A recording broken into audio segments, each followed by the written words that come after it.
Hey yo, Robert here from Radmic VPT and BodyFit Bootcamp Dumfries. What I wanted to run through with you today is to speak to you about why it doesn't take the brains of a rocket scientist to lose weight.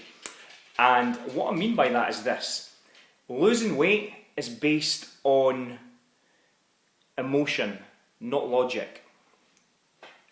And if I can give you an example, I don't have a degree. I don't have a master's degree. I don't have nothing that's in terms of how the academic world works. There's nothing there to say, if I went into employment, this guy has got these qualifications, so he can then marry up with these different jobs. I don't have any of that. However, what I do have is a little bit of passion for my chosen subject. So I read a lot, and I mean a lot. I read a lot.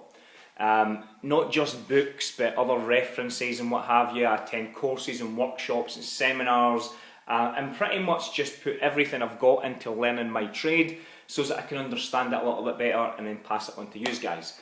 And the reason why I say that is because if I understand it and I'm not an academic type of person, it just goes to show that weight loss is not based on logic or brains or intellect. It's based on emotion. We're all, as human beings, we're all emotional creatures. We're not creatures of logic. We, in most cases, we will think emotionally first and then think logically after it. Because everything that we experience in our life, whether it's what somebody says to us or how somebody makes us feel, a circumstance or a situation we've ever been put in, we'll initially think emotionally about that subject first, or that happening, and then think logically about it. So when you want to lose weight, there's an emotion linked to that. When you want to eat the chocolate cake, there's an emotion linked to that. Obviously that term you've heard is emotional eating. It's like if somebody wants to... emotion can be linked to many different things. Some people choose road rage. Some people choose drugs. Some people choose alcohol. Some people choose emotional eating and the chocolate cake. We choose it through many different means, and it's important to understand what your triggers are.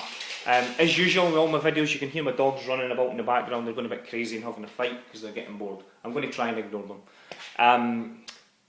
So everything's linked to an emotion, and specifically emotional eating. And this is why it's not linked to intellect, but more linked to emotion.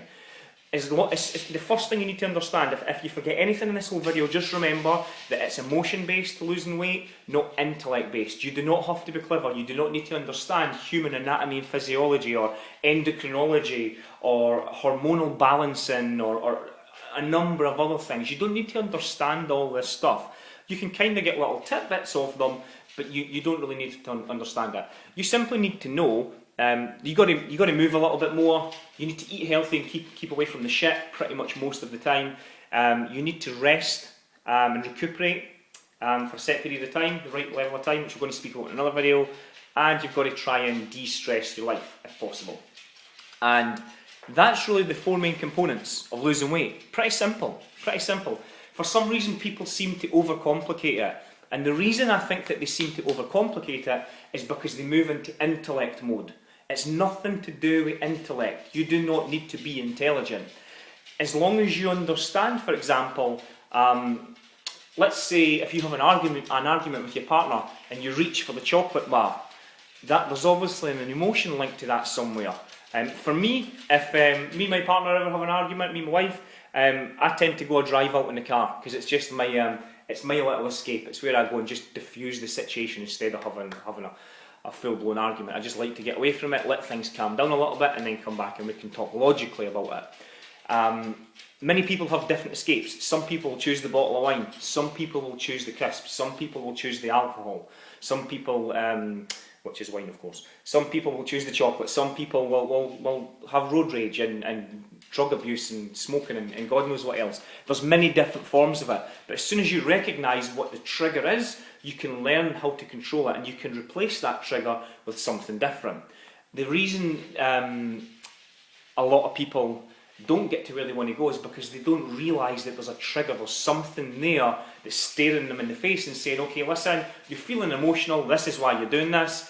There's plenty of signs, but yet you do nothing about it. So now you know why you eat emotionally, or at least the triggers for it, something that you can do about it. I want to hear back from your comments and what it is that makes you emotionally eat. Specifically, what it is that you emotionally eat: chocolate, wine, whatever. Do you go out drive in the car just like me to get away from things? I want to hear back from you. Let me know your feedback. That's it. Speak to you all soon. Bye.